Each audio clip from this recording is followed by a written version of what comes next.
salabat ni nanay dito sa ano, Bili-bili kaya niya. Ano ba?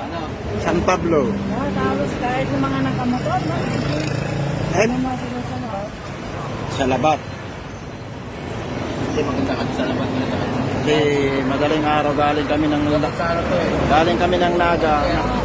Pagka makatulong. Pag-usapan namin ng tropa dito sa ano, yung sa Chao, habang nagkakape kami. Dan tayo kay nanay kasi masarap yung ano nila, yung bibingka tsaka salabat. Bah, napatunayan nga, totoo. Simple din. Ano, salabat. Oh, sarap. Masarap sa ginhawa. Lago. Thank you. Ang bilis lang maluto nung ano nila. Kaya yung mga nagmamadali dyan, mabilis lang maluto. Mga wala pang 5 minutes eh.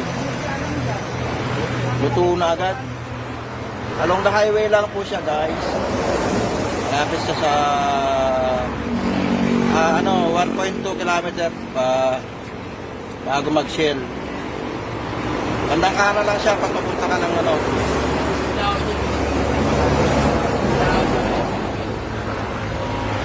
Pagpapunta ng Alabang. Grabe, sarap. Sarap ang salabat.